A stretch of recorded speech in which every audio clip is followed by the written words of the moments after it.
ਆਪਣੇ ਨਾਲ ਇਸ ਟਾਈਮ ਊੜਾ ਡੈਟ ਰਿਲੀਫ ਤੋਂ ਨਿਰਮਲ ਸਿੰਘ ਮਾਨ ਜੀ ਜਿਹੜੇ ਉਹ ਜੁੜ ਚੁੱਕੇ ਨੇ। ਉਹਨਾਂ ਦੇ ਨਾਲ ਆਪਾਂ ਜਿਹੜੀ ਉਹ ਗੱਲਬਾਤ ਜਿਹੜੀ ਉਹ ਕਰਦੇ ਹਾਂ। ਕਰਜ਼ਿਆਂ ਦਾ ਦੌਰ ਚੱਲ ਰਿਹਾ ਆ, ਟੈਰਿਫਸ ਦਾ ਦੌਰ ਚੱਲ ਰਿਹਾ ਆ। ਸੋ ਪਤਾ ਨਹੀਂ ਲੱਗ ਰਿਹਾ ਕੀ ਹੋਣਾ ਆ। ਸੋ ਸਿਚੁਏਸ਼ਨ ਅੱਗੇ ਕੀ ਬਣਨੀ ਆ।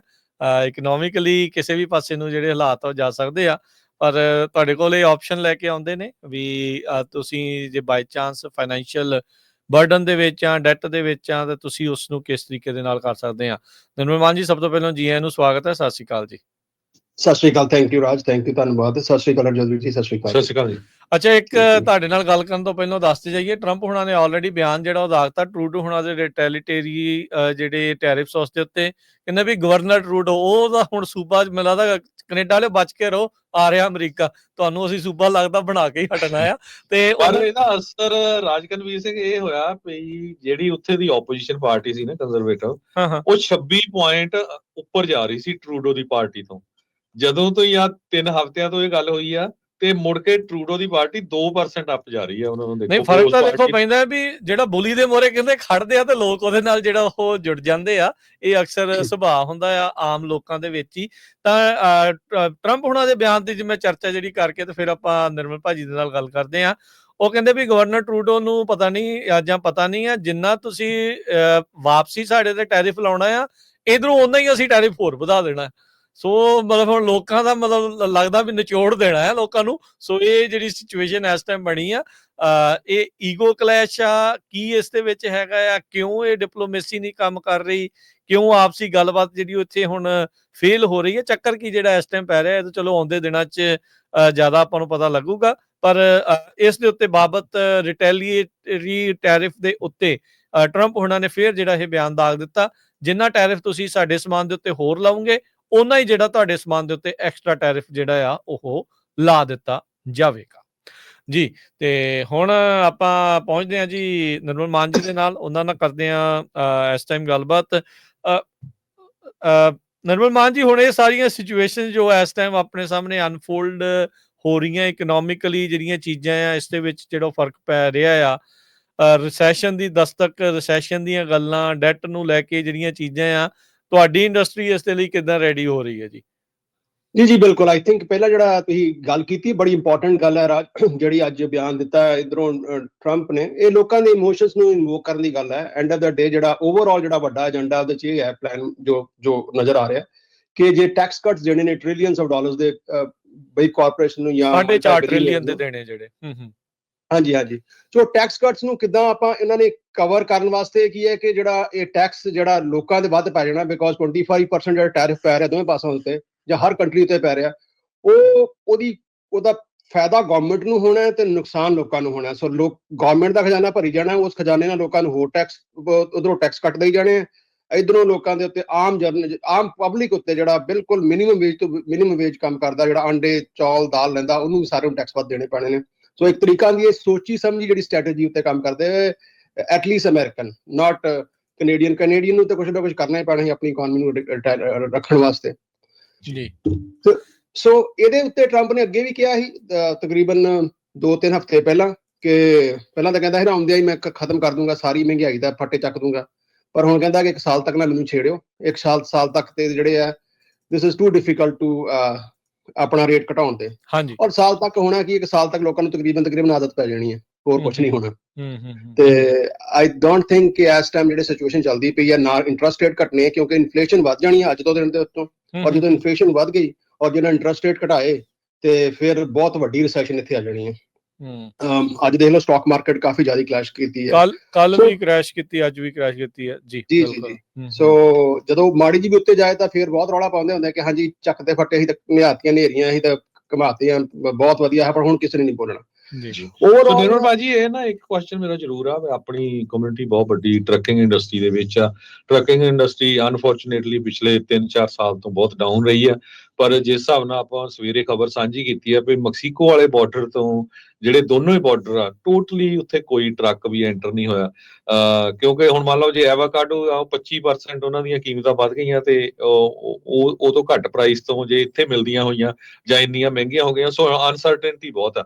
ਸੋ ਮੈਂ ਇਹ ਵੀ ਦੇਖ ਰਿਹਾ ਸੀ ਕੈਨੇਡਾ ਵਾਲੀ ਸਾਈਡ ਤੇ ਵੀ ਉੱਥੇ ਦੇ ਇਕਨੋਮਿਸਟ ਕਹਿ ਰਿਹਾ ਵੀ ਸਭ ਤੋਂ ਪਹਿਲਾਂ ਇਹਦਾ ਟਰੱਕਿੰਗ ਤੇ ਬਹੁਤ ਬੁਰਾ ਅਸਰ ਵੱਡਾ ਪਊਗਾ। ਅਸਰ ਪੈਣਾ। ਸੋ ਤੁਸੀਂ ਵੀ ਟਰੱਕਰਸ ਨਾਲ ਬਹੁਤ ਡੀਲ ਕਰਦੇ ਆ, ਉਹਨਾਂ ਤੇ ਬਹੁਤਿਆਂ ਦੇ ਵਿਚਾਰਿਆਂ ਦੇ ਕਰਜ਼ਾ ਵੀ ਬਹੁਤ ਹੈਗਾ, ਟਰੱਕ ਲਏ ਹੋਏ ਆ, ਸਟੱਕ ਹੈਗੇ ਆ, ਉਹਨਾਂ ਲਈ ਕੋਈ ਨਾ ਕੋਈ ਜ਼ਰੂਰ ਸੁਜੈਸ਼ਨ ਦੱਸੋ ਆਪਣਾ। ਬਿਲਕੁਲ ਆਈ ਥਿੰਕ ਆਪਣੀ ਟਰੱਕਿੰਗ ਭਾਈਚਾਰਾ ਕਾਫੀ ਦੇਰ ਤੋਂ 2-3 ਸਾਲ ਤੋਂ ਇੰਪੈਕਟ ਪੈਂਦਾ, ਔਰ ਅਨਫੋਰਚੂਨੇਟਲੀ ਸਿਚੁਏਸ਼ਨ ਇਹ ਹੈ ਹਰਜੋਤ ਜੀ ਕਿ ਜਦੋਂ ਵੀ ਕੋਈ ਵੀ ਬੰਦਾ ਆਪਣਾ ਕੋਈ ਵੀ ਇੰਡਸਟਰੀ ਜਦੋਂ ਵੀ ਕਿਸੇ ਤਰ੍ਹਾਂ ਦੇ ਸਟ੍ਰੈਸ 'ਚ ਹੁੰਦੀ ਆ, ਅਨਫੋਰਚੂਨੇਟਲੀ ਸਾਨੂੰ ਪਹਿਲਾਂ ਪਤਾ ਲੱਗਦਾ ਕਿ ਸਾਨੂੰ ਕਾਲਾਂ ਸ਼ੁਰੂ ਹੋਣ ਲੱਗ ਪੈਂਦੀਆਂ। ਕੁਝ ਸਾਲ ਪਹਿਲਾਂ ਸਾਬੇ ਦਾ ਇਹ ਹਾਲ ਹੀ, ਮੁੜ ਕੇ ਟਰੱਕਿੰਗ ਦਾ ਨਾਲ ਹਾਲ ਹੋ ਗਿਆ, ਕਈ ਵਾਰ ਮੋਟਰਾਂ ਦਾ ਇਹ ਹਾਲ ਹੀ। ਸੋ ਕਿਉਂਕਿ ਟਰੱਕ ਬੜੇ ਮਹਿੰਗੇ ਲਏ ਨੇ, 2-2.5 ਲੱਖ ਦੇ ਟਰੱਕ ਲਏ ਨੇ ਜਿਹੜੇ ਲੱਖ ਦੇ ਹਨ, ਔਰ ਹਰ ਚੀਜ਼ ਮਹਿੰਗੀ ਲਈ ਆਪਣੇ, ਔਰ ਉਹਨਾਂ ਦੀ ਪੇਮੈਂਟ ਅਫੋਰਡ ਨਹੀਂ ਹੋ ਰਹੀਆਂ। ਔਰ ਕਈ ਐਸੇ ਵੀ ਸਾਨੂੰ ਕਾਲਾਂ ਆਉਂਦੀਆਂ ਨੇ ਕਿ ਉਹ ਆਪਣੇ ਕੰਪਨੀ ਨੂੰ ਕਹਿ ਰਹੇ ਸਾਡੇ ਟਰੱਕ ਚੁੱਕ ਕੇ ਲਾ ਜਾਓ, ਉਹ ਫੇਰ ਵੀ ਨਹੀਂ ਲੈ ਕੇ ਜਾ ਰਹੇ, ਵਿਚਾਰਿਆਂ ਨੂੰ ਉਹਦਾ ਹੋਰ ਸਿਆਪਾ ਵੱਧ ਪੈ ਰਿਹਾ। ਔਰ ਕਈ ਸੇਮ ਆ ਉਹ ਘਰਾਂ ਵਾਲੀ ਜਿਹੜੀ ਸਿਚੁਏਸ਼ਨ ਅੱਜ ਤੋਂ 12-14 ਸਾਲ ਪਹਿਲਾਂ ਹੋਈ ਸੀ, ਫਿਰ 2-2 ਸਾਲ ਪੇਮੈਂਟਾਂ ਨਹੀਂ ਦਿੰਦੇ ਤਾਂ ਵੀ ਬੈਂਕਾਂ ਆ ਕੇ ਲੈ ਕੇ ਨਹੀਂ ਜਾਂਦੀਆਂ ਸੀ। ਕਹਿੰਦੇ ਵੀ ਰਹਿ ਲਓ, ਘੱਟੋ ਘੱਟ ਸਾਫ਼ ਰਹੂਗਾ। ਜੀ ਔਰ ਕਈ ਆਪਣੇ ਅਨਫੋਰਚੂਨੇਟਲੀ ਕਈ ਆਪਣੇ ਬਹੁਤ ਲਿਮਿਟਡ ਨੰਬਰ ਜਿਹੜਾ ਸਾਨੂੰ ਸ਼ਿਕਾਇਤਾਂ ਮਤਲਬ ਇਸ਼ੂ ਵੀ ਆਏ ਨੇ, ਮੈਂ ਅੱਗੇ ਵੀ ਸ਼ੇਅਰ ਵੀ ਕੀਤਾ ਹੈ ਆਫਲਾਈਨ ਰਾਜਰਾ ਨਾਲ, ਕਿ ਕਈ ਲੋਕਾਂ ਨੇ ਕੀ ਕੀਤਾ ਕਿ ਟਰੱਕ ਨੂੰ ਦਿੰਦੇ ਨਹੀਂ ਪਏ, ਅੱਗੇ ਪਿੱਛੇ ਹੋ ਜਾਂਦੇ ਨੇ, ਤੇ ਬੈਂਚ ਵਾਰੰਟ ਵੀ ਇਸ਼ੂ ਹੋ ਰਹੇ ਨੇ ਲੋਕਾਂ ਦੇ ਉੱਤੇ, ਅਰੈਸਟ ਵਾਰੰਟ ਵੀ ਨੇ। ਔਰ ਇੱਕ ਸਾਡਾ ਕਲਾਇੰਟ ਐਸੇ ਵੀ ਹੈਗੇ ਨੇ ਜਿਹੜੇ ਲੈਂਡ ਕੀਤੇ, ਔਰ ਲੈਂਡ ਹੁੰਦਿਆਂ ਸਾਰੀ ਉਹਨਾਂ ਨੂੰ 에ਅਰਪੋਰਟ ਤੇ ਅਰੈਸਟ ਕਰ ਲਿੱਤਾ ਬਿਕਾਜ਼ ਉਹਨਾਂ ਦੇ ਬ੍ਰੈਂਟ ਵਾਰੰਟਸ ਹੈਗੇ ਹਨ। ਸੋ ਇਹ ਚੀਜ਼ਾਂ ਨੂੰ ਕਈ ਵਾਰ ਆਪਾਂ ਅਣਗਹਿਲ ਕਰਦੇ ਨੇ, ਖਾਸ ਕਰ ਆਪਣੇ ਭਾਈਚਾਰਾ ਦੇ ਬਿਲਕੁਲ ਸਿਰ ਤੇ ਨਹੀਂ ਆ ਕੇ ਪੈਂਦੀ ਉਹਨਾਂ ਚਿਰ ਆਪਾਂ ਐਕਟ ਨਹੀਂ ਕਰਦੇ। ਔਰ ਜੇ ਇਕਨੋਮੀ ਬੈਟਰ ਵੀ ਹੋ ਜਾਂਦੀ ਹੈ ਜੋਦਵੀ ਜੀ, ਕਿ ਤਾਂ ਵੀ ਆਈ ਥਿੰਕ ਕਿ ਆਉਣ ਵਾਲੇ ਟਾਈਮ 'ਚ ਜੇ ਆਪਾਂ ਨੂੰ ਤੇ ਕੋਈ ਕਰਜ਼ਾ ਨਹੀਂ ਹੁੰਦਾ, ਵੀ ਹੈਵ ਨੋ ਡੈਟ, ਤਾਂ ਆਪਣੀ debt to income ratio better ਹੁੰਦੀ ਹੈ। ਤੇ ਉਹਦੇ ਨਾਲ ਆਪਾਂ ਜੇ ਫਿਰ ਵੀ ਆਪਾਂ ਤਿਆਰ ਨੇ, ਜੇ ਇਕਨੋਮੀ ਬੈਟਰ ਹੋ ਜਾਂਦੀ ਖਰਾਬ ਹੁੰਦੀ, of course we don't need any debt, ਕਿਉਂਕਿ ਇਹਦਾ bad money going after good. ਆਪਾਂ 90% 90 ਤੋਂ ਵੀ ਜ਼ਿਆਦਾ 99 ਆਪਣਾ ਇੰਟਰਸਟ ਰੇਟ ਜਿਹੜਾ ਆਪਣਾ ਹੁੰਦਾ ਮੰਥਲੀ ਪੇਮੈਂਟ ਕ੍ਰੈਡਿਟ ਕਾਰਡ ਦੀ, ਉਹ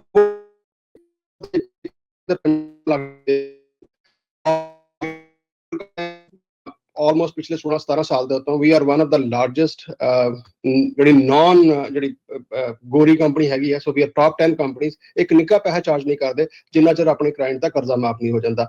ਉਹ 'ਚ ਕਿਸੇ ਤਰ੍ਹਾਂ ਦਾ ਕਰਜ਼ਾ ਹੋਏ, ਚਾਹੇ ਡੈਟ ਕ੍ਰੈਡਿਟ ਕਾਰਡ ਦਾ ਡੈਟ ਹੈ, ਕੋਈ ਗੱਡੀ ਰੀਪੋ ਹੋ ਗਈ ਹੈ, ਜਾਂ ਟੋਟਲ ਹੋ ਗਈ ਹੈ, ਜਾਂ ਕੋਈ ਲੀਜ਼ ਐਕਸਪਾਇਰ ਹੋ ਗਈ, ਜਾਂ ਕੋਈ ਹੋਰ ਫੀਸ ਆ ਗਈ, ਖਾਸ ਕਰ ਟਰੱਕਿੰਗ ਇੰਡਸਟਰੀ ਦੇ ਵਿੱਚ ਕੋਈ ਵੈਂਡਰ ਪੇਮੈਂਟ ਹੈਗੀ ਹੈ।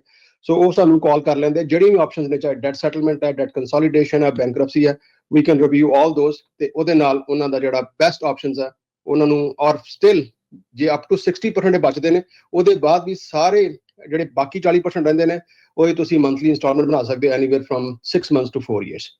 ਜੀ ਤੇ ਨੰਬਰ ਜਿਹੜਾ ਸ਼ੇਅਰ ਕਰ ਲਿਓ ਨਿਰਮਲ ਜੀ। ਜੀ ਸੋ ਨੰਬਰ ਹੈ ਦਾ ਰਾਜ, ਬੜੀ ਸਿੰਪਲ ਨੰਬਰ ਹੈ 888 9914। So it's 888-888-9914।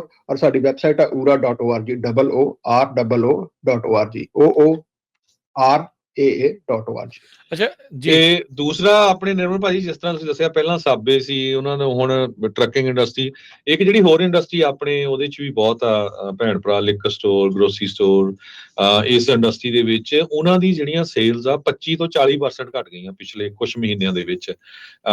ਉਹਦੇ ਵਿੱਚ ਇੱਕ ਤਾਂ ਡਰ ਵਾਲਾ ਮਾਹੌਲ ਵੀ ਬਣਿਆ ਹੋਇਆ ਆ, ਤੇ ਕਿਉਂਕਿ ਮੋਸਟਲੀ ਉਹ ਸਪੈਨਿਸ਼ ਮੂਲ ਦੇ ਲੋਕਾਂ ਤੇ ਡਿਪੈਂਡ ਕਰਦੇ ਆ। ਸੋ ਜਿਨ੍ਹਾਂ ਦਾ ਇਮੀਗ੍ਰੇਸ਼ਨ ਸਟੇਟਸ ਸਹੀ ਨਹੀਂ, ਤੇ ਉਹ ਜਾਂਦੇ ਨਹੀਂ, ਬਾਹਰ ਨਿਕਲਦੇ ਨਹੀਂ ਹੈਗੇ, ਖਰੀਦਣ ਨਹੀਂ ਜਾਂਦੇ ਸਮਾਨ।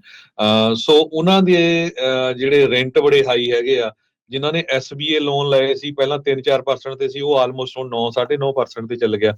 ਸੋ ਉਹ ਵੀ ਕਾਫੀ ਹਰਟ ਹੋ ਰਿਹਾ, ਚਾਹੇ ਤੁਹਾਨੂੰ ਦੱਸਦੇ ਉਹ ਨਹੀਂ ਦੱਸਦੇ, ਪਰ ਇਸ ਇੰਡਸਟਰੀ ਦੇ ਲੋਕਾਂ ਤੇ ਵੀ ਬਹੁਤ ਵੱਡਾ ਅਸਰ ਪੈ ਰਿਹਾ। ਬਿਲਕੁਲ ਭਾਜੀ, ਬਿਲਕੁਲ ਅਜੀਤ ਭਾਜੀ, ਬਿਲਕੁਲ ਸਹੀ ਗੱਲ ਕਹੀ ਤੁਸੀਂ। ਬੜੀ ਕਾਲਾਂ ਆਉਂਦੀਆਂ, ਉਹਨਾਂ ਦੀ ਵੀ ਆਉਂਦੀਆਂ ਨੇ, ਬਹੁਤ ਬੜਾ ਵੱਡਾ ਇੰਪੈਕਟ ਪਿਆ ਹੈ, but not as bad as trucking, because trucking ਦਾ ਜ਼ਿਆਦਾ, ਉਹ ਤੋਂ ਜ਼ਿਆਦਾ ਇੰਪੈਕਟ ਪਿਆ ਹੈ। ਔਰ ਉਹਨਾਂ ਦਾ ਚਲੋ ਮਾੜਾ ਮੋਟਾ ਆਉਂਦਾ, ਜਿਹੜਾ ਬੰਦਾ ਪਹਿਲਾਂ $100 ਦੀ ਪੀਂਦਾ ਸ਼ਰਾਬ ਮਹੀਨੇ ਦੀ, ਹੁਣ ਮੈਨੂੰ ਲੱਗਦਾ 15 ਦੀ ਪੀਂਦਾ ਹੋਣਾ। ਆਫ ਕੋਰਸ ਜੇ ਉਹਨਾਂ ਦੇ ਮਾਰਜਿਨ ਆਪਣੇ ਵੀ ਘਟਣਾ। ਸੋ ਆਉਣ ਵਾਲੇ ਟਾਈਮ ਦੇ ਵਿੱਚ ਆਈ ਥਿੰਕ ਅਜੇ ਜਿਹੜਾ ਫॉर द ਟਾਈਮ ਬਿੰਗ ਹਰ ਇੰਡਸਟਰੀ ਡਿਸਟਰਸਟ ਹੈ, ਚਾਹੇ ਉਹ ਟਰੱਕਿੰਗ ਹੈ, ਚਾਹੇ ਤੁਹਾਡੀ ਰੀਟੇਲ ਹੈ, ਚਾਹੇ ਰੈਸਟੋਰੈਂਟ ਹੈ, ਈਵਨ IT ਦੀ ਇੰਡਸਟਰੀ ਦੇ ਵਿੱਚ। ਵੇਖੋ ਇੰਨੇ ਸਾਲਾਂ ਦੇ ਬਾਅਦ ਹੁਣ ਪਿਛਲੇ ਹਫਤੇ ਸਟਾਰਬਕਸ ਨੇ ਲੇ ਆਫ ਕਰ ਦਿੱਤੇ, ਸੋਸ਼ਲ ਸਿਕਿਉਰਿਟੀ, ਔਰ ਸਾਰੀਆਂ ਗਵਰਨਮੈਂਟ ਜੌਬ ਵਾਲਿਆਂ ਨੂੰ ਰਿਸਕ ਪਈ ਹੋਈ ਹੈ। ਇਸ ਟਾਈਮ ਕੋਈ ਬੰਦਾ ਵੀ ਕਿਸੇ ਵੀ ਲੈਵਲ ਤੇ ਸੇਫ ਨਹੀਂ ਫੀਲ ਕਰਦਾ ਪਿਆ, unless you are billionaire, not millionaire, unless you are billionaire, ਜੋ ਸਿਚੁਏਸ਼ਨ ਬਣੀ ਹੋਈ ਹੈ। ਤਾਂ ਹੀ ਟੈਕਸ ਕੱਟ ਦੇਣੇ ਆ ਨਾ, 4.5 ਬਿਲੀਅਨ ਦੇ ਜਿਹੜੇ ਟ੍ਰਿਲੀਅਨ ਦੇ ਜਿਹੜੇ ਟੈਕਸ ਕੱਟ ਆ ਬਿਲੀਅਨਰਸ ਕੋ ਜਾਣੇ ਆ, ਤੇ ਨਿਕਲਨੇ ਕਿੱਥੋਂ ਆ, ਜਿੱਦਾਂ ਤੁਸੀਂ ਕਿਹਾ ਵੀ ਆਮ ਲੋਕਾਂ ਦੇ ਵਿੱਚੋਂ। ਚਲੋ ਆਮ ਲੋਕਾਂ ਦੇ ਲਈ ਮੇਕ ਅਮਰੀਕਾ ਅਫੋਰਡੇਬਲ ਅਗੇਨ ਕਹਿੰਦੇ ਕਰਨਾ ਸੀਗਾ, ਤੇ ਪਤਾ ਨਹੀਂ ਇਹ ਅਫੋਰਡੇਬਲ ਵਾਲੀ ਜਿਹੜੀ ਗੱਲ ਆ ਕਦੋਂ ਸਿਚੁਏਸ਼ਨ ਅਮਰੀਕਨਸ ਨੂੰ ਦੁਬਾਰਾ ਜਿਹੜੀ ਉਹ ਦੇਖਣ ਨੂੰ ਮਿਲੂਗੀ। ਪਰ ਹਾਲ ਦੀ ਘੜੀ ਗੁੱਥਮ ਗੁੱਥਾ ਜਿਹੜਾ ਉਹ ਚੱਲ ਰਿਹਾ ਆ। ਟੈਰਿਫ ਵਾਰ ਜਿਹੜੀ ਉਹ ਇਸ ਟਾਈਮ ਟ੍ਰੇਡ ਵਾਰ ਜਿਹੜੀ ਵੱਖ-ਵੱਖ ਮੁਲਕਾਂ ਦੇ ਨਾਲ, ਤਿੰਨਾਂ ਮੁਲਕਾਂ ਨਾਲ ਸ਼ੁਰੂ ਹੋ ਚੁੱਕੀ ਹੈ, ਤੇ ਦੁਨੀਆ ਦੇ ਨਾਲ ਆਉਂਦੇ ਹਫ਼ਤੇ ਦੇ ਵਿੱਚ ਜਦੋਂ ਐਲੂਮੀਨੀਅਮ ਦੇ ਉੱਤੇ ਲੱਗਣੇ ਆ, ਫਿਰ ਐਗਰੀਕਲਚਰ ਪ੍ਰੋਡਕਟਸ ਦੇ ਉੱਤੇ ਲੱਗਣੇ ਆ, ਉੱਥੇ ਜਿਹੜੀ ਹੋਣੀ ਆ। ਇੱਥੇ ਕੀ ਟਿਪਸ ਨੇ ਇਸ ਟਾਈਮ? ਆਈ ਥਿੰਕ ਸਭ ਤੋਂ ਇੰਪੋਰਟੈਂਟ ਇਸ ਟਾਈਮ ਨਰਮਲ ਮਾਨ ਜੀ ਇਹ ਆ, ਲੋਕ ਆਦੀ ਹੋਏ ਆ ਕੁਛ ਆਪਣੇ ਜਿਹੜੇ ਲਾਈਫ ਸਟਾਈਲਸ ਨੂੰ, ਵੀ ਆਹ ਚੀਜ਼ ਕਰ ਲਈਏ, ਉਹ ਚੀਜ਼ ਕਰ ਲਈਏ। ਉਹ ਹੁਣ ਸਿੱਧਾ ਹੀ ਡੈਟ ਦਾ ਘਰ ਆ। ਜੇ ਉਹ ਉਸੇ ਤਰੀਕੇ ਦੇ ਨਾਲ ਜਿਹੜਾ ਤੁਸੀਂ ਚੱਲੋਗੇ, ਤੁਸੀਂ ਕੀ ਟਿਪਸ ਦੇਣਾ ਚਾਹੁੰਦੇ ਆ ਕ੍ਰੈਡਿਟ ਕਾਰਡ ਯੂਜ਼ ਵਾਲਿਆਂ ਨੂੰ ਵੀ, ਈਵਨ ਜਿਹੜੀਆਂ ਆਪਣੀਆਂ ਫਾਈਨੈਂਸ਼ੀਅਲ ਹੈਬਿਟਸ ਆ ਉਸ ਨੂੰ ਲੈ ਕੇ ਕੀ ਤੁਸੀਂ ਟਿਪਸ ਜਿਹੜਾ ਕੀ ਕਹਿਣਾ ਚਾਹੁੰਦੇ ਆ ਲੋਕਾਂ ਨੂੰ, ਸੁਣਨ ਵਾਲਿਆਂ ਨੂੰ? ਜੀ ਬਿਲਕੁਲ, ਆਈ ਥਿੰਕ ਛੋਟੇ ਕਾਰਡ ਜਿਹੜੇ ਨੇ ਉਹ ਨਾ ਅਪਲਾਈ ਕਰੋ, ਬਿਕੋਜ਼ ਜਦੋਂ ਵੀ ਜਾਂਦੇ ਹੋ ਤੁਸੀਂ, ਹਰ ਬੰਦਾ ਕਹਿੰਦਾ ਕਿ ਕਾਰਡ ਅਪਲਾਈ ਕਰ ਲਓ, ਆਹ ਪ੍ਰਮੋਸ਼ਨ ਹੈ 10% ਔਰ 20% ਆਫ ਹੈ, ਉਹਦੇ ਨਾਲ ਤੁਹਾਡਾ ਓਵਰਆਲ ਕ੍ਰੈਡਿਟ ਖਰਾਬ ਹੀ ਹੁੰਦਾ ਔਰ ਤੁਹਾਡੀਆਂ ਲਾਇਬਿਲਿਟੀਜ਼ ਵਧਦੀਆਂ ਨੇ। ਔਰ ਜੇ ਤੁਸੀਂ ਕੋਸ਼ਿਸ਼ ਕਰੋ ਕਿ ਇਸ ਟਾਈਮ ਡਿਊਰਿੰਗ ਦਿਸ ਟਾਈਮ ਜੇ ਪੈਸੇ ਤੁਸੀਂ ਕੈਸ਼ ਖਰਚ ਕਰ ਸਕਦੇ ਹੋ, ਉਹਦੇ ਨਾਲ ਤੁਹਾਡੀ ਸਪੈਂਡਿੰਗ ਹੈਬਿਟਸ ਬਹੁਤ ਬੈਟਰ ਹੋ ਜਾਂਦੀਆਂ ਨੇ। ਕਿਤੇ ਅਸੀਂ $10,000 ਜਾਂ $5,000 ਦਾ ਸਮਾਨ ਦੇਣਾ ਹੋਏ ਤੇ ਉਹਦਾ ਕ੍ਰੈਡਿਟ ਕਾਰਡ ਕਰੀਏ ਤੇ ਸਾਨੂੰ ਫੀਲ ਹੁੰਦਾ, ਪਰ ਜਿੰਨਾ ਚਿਰ ਕ੍ਰੈਡਿਟ ਸਟੋਰ ਤੋਂ ਬਾਹਰ ਜਾਂਦੇ ਹਨ ਚੇਤਾ ਭੁੱਲ ਜਾਂਦਾ। ਪਰ ਜੇ ਆਪਾਂ $1,000 ਜਾਂ $5,000 ਕੈਸ਼ ਦਈਏ, it hurts. So I think ਜਿੰਨਾ ਆਪਾਂ ਕੋਸ਼ਿਸ਼ ਕਰੀਏ ਕੈਸ਼, ਆਫ ਕੋਰਸ ਥੋੜਾ ਚੈਲੰਜਿੰਗ ਹੋ ਜਾਂਦਾ, ਔਰ ਕੋਸ਼ਿਸ਼ ਇਹ ਕਰੀਏ ਕਿ ਹਰ ਮਹੀਨੇ ਜੇ ਆਪਾਂ ਕ੍ਰੈਡਿਟ ਕਾਰਡ ਯੂਜ਼ ਵੀ ਕਰਦੇ ਹਾਂ ਉਹਨੂੰ ਕਨਵੀਨੀਅੰਸ ਵਾਸਤੇ ਯੂਜ਼ ਕਰੀਏ, ਜਿੰਨਾ ਚਾਰਜ ਕਰਦੇ ਹਾਂ ਉਹਨੂੰ ਪੇ ਕਰ ਸਕੀਏ। ਆਫ ਕੋਰਸ ਸਾਡੀ ਸੁਸਾਇਟੀ ਦੇ ਵਿੱਚ ਖਾਸ ਕਰ ਆਪਣੇ ਭਾਈਚਾਰੇ ਦੇ ਵਿੱਚ ਥੋੜਾ ਜਿਹਾ ਸ਼ੌਕ ਦਾ ਜ਼ਿਆਦਾ ਸਿਸਟਮ ਹੈਗਾ, ਜੇ ਆਪਾਂ ਉਹਨੂੰ ਕੰਟਰੋਲ ਕਰ ਲੈਂਦੇ ਤਾਂ ਸ਼ਾਇਦ ਅੱਜ ਇੰਨਾ ਰੌਲਾ ਵੀ ਨਾ, ਪੈਸੇ ਵੀ ਨਾ ਪੈਂਦਾ ਮੋਸਟਲੀ ਸਿਚੁਏਸ਼ਨ ਦੇ ਵਿੱਚ। ਅੱਛਾ, ਇੱਕ ਸਵਾਲ ਸਾਰਿਆਂ ਦਾ ਜਿਹੜਾ ਉਹ ਰਹਿੰਦਾ ਵੀ ਜਦੋਂ ਡੈਟ ਕੰਸੋਲੀਡੇਟ ਕਰਦੇ ਆ, ਤੁਸੀਂ ਕਰਜ਼ਾ ਮਾਫ ਜਿਹੜਾ ਉਹ ਤੁਸੀਂ ਕਰਵਾ ਦਿੰਦੇ ਆ, 60% ਦਾ ਕਰਜ਼ਾ ਜਿਹੜਾ ਉਹ ਮਾਫ ਜਿਹੜਾ ਉਹ ਹੋ ਸਕਦਾ ਆ, ਉਹਦੇ ਨਾਲ ਫਿਰ ਕ੍ਰੈਡਿਟ ਤੁਹਾਡੇ ਸਕੋਰ ਦੇ ਉੱਤੇ, ਕ੍ਰੈਡਿਟ ਹਿਸਟਰੀ ਦੇ ਕਿੰਨੇ ਚਿਰ ਦਾ ਅਸਰ ਪੈਂਦਾ ਹੈ ਤੇ ਕਿੰਨਾ ਕੁ ਅਸਰ ਪੈਂਦਾ ਹੈ? ਜਨਰਲੀ ਬਹੁਤ ਵਧੀਆ ਕੁਐਸਚਨ ਹੈ ਰਾਜ, ਕਿਉਂਕਿ ਬੜਾ ਇੰਪੈਕਟਫੁਲ ਜਿਹੜਾ ਇੰਪੈਕਟ ਪੈਂਦਾ ਉਹ ਡੈਫੀਨਿਟਲੀ ਤੁਹਾਡਾ ਜਦੋਂ ਤੁਸੀਂ ਪ੍ਰੋਗਰਾਮ ਦੇ ਵਿੱਚ ਐਨਰੋਲ ਹੈਗੇ ਉਹਨਾਂ ਚ ਤੁਹਾਡੇ ਕ੍ਰੈਡਿਟ ਤੇ ਇੰਪੈਕਟ ਰਹਿੰਦਾ। ਔਰ ਪਰ ਜੇ ਤੁਸੀਂ ਨਹੀਂ ਵੀ ਕਰਦੇ, ਇੱਕ ਚੀਜ਼ ਹੁੰਦੀ ਹੈ ਡੈਟ ਟੂ ਇਨਕਮ ਰੇਸ਼ੀਓ। ਹੁਣ ਜੇ ਮੇਰੇ ਉੱਤੇ ਮੰਨ ਲਓ ਕਿ 10,000 ਜਾਂ 25,000 ਦਾ ਕ੍ਰੈਡਿਟ ਕਾਰਡ ਦਾ ਡੈਟ ਹੈ ਔਰ ਮੈਂ ਉਹਨੂੰ ਨਹੀਂ ਲਾ ਪਾ ਰਿਹਾ, ਤੇ ਜਨਰਲੀ ਜਿਹੜਾ ਬੈਂਕ ਵੈਲੂਏਟ ਕਰਦੇ ਨੇ ਉਹ ਵੀ ਵੈਲੂਏਟ ਕਰਦੇ ਨੇ ਕਿ ਬੰਦੇ ਕੋਲ 25,000 ਦਾ ਤੇ ਪਿਛਲੇ 5 ਸਾਲ ਤੋਂ ਲੱਥਿਆ ਨਹੀਂ, ਉਹਨੂੰ 5 ਲੱਖ ਦਾ ਆਪਾਂ ਕਿੱਥੋਂ ਦੇ ਦੇਣਾ। ਸੋ ਈਵਨ ਦੋ ਤੁਹਾਡਾ ਕ੍ਰੈਡਿਟ ਬਹੁਤ ਬੈਟਰ ਹੋਏ, ਪਰ ਜੇ ਤੁਹਾਡੇ ਉੱਤੇ ਡੈਟ ਕਰਜ਼ਾ ਆਲਰੇਡੀ ਬਹੁਤ ਚੜਿਆ ਹੋਇਆ, ਤੁਹਾਨੂੰ ਵੈਸੇ ਵੀ ਕਰਜ਼ਾ ਨਹੀਂ ਮਿਲਣਾ। ਪਰ ਜੇ ਤੁਸੀਂ ਕਰਜ਼ਾ ਦੁਬਾਰਾ ਲੈਣਾ ਚਾਹੁੰਦੇ ਹੋ ਆਪਣੀ, ਚਾਹੇ ਘਰ ਦਾ, ਚਾਹੇ ਗੱਡੀ ਦਾ, ਜਾਂ ਕਿਸੇ ਬਿਜ਼ਨਸ ਵਾਸਤੇ, ਔਰ ਛੋਟੇ ਡੈਟ ਨੂੰ ਐਲੀਮੀਨੇਟ ਕਰ ਲਓ within 6 months to a year। ਜਦੋਂ ਤੁਸੀਂ ਲਾਸਟ ਪੇਮੈਂਟ ਕਰ ਦਿੰਦੇ ਹੋ, ਤਾਂ ਹੀ ਕਹਿੰਦੇ ਕਿ ਜਿੰਨੀ ਛੇਤੀ ਤੁਸੀਂ ਪੇ ਆਫ ਕਰਦੇ ਹੋ, ਤੁਹਾਡੀ ਇੱਕ ਤਾਂ ਤੁਸੀਂ ਪੈਸੇ ਜ਼ਿਆਦਾ ਬਚਾਉਂਦੇ, ਇੱਕ ਤੁਹਾਡੀ ਲਾਈਫ ਬੈਕ ਔਨ ਟਰੈਕ ਉਨੀ ਛੇਤੀ ਆਉਂਦੀ ਹੈ।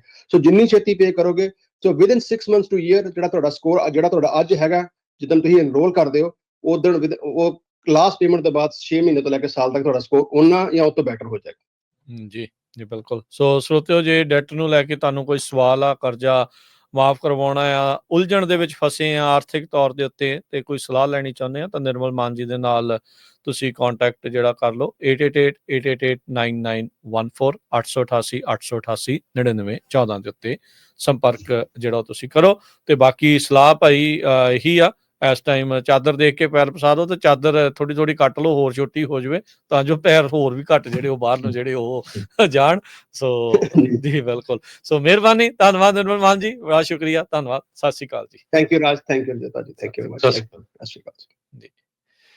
ਜੀ ਤੇ ਹਰਜੋਤ ਜੀ, ਆਪਾਂ ਵੀ ਲੈਂਦੇ ਆ ਇਜਾਜ਼ਤ ਸਭ ਤੋਂ ਹੀ, ਤੇ ਬੜਾ ਮਿਹਰਬਾਨੀ ਸਭ ਦੀ, ਬਹੁਤ ਪਿਆਰ ਭਰੀ ਸਤਿ ਸ਼੍ਰੀ ਅਕਾਲ ਜੀ।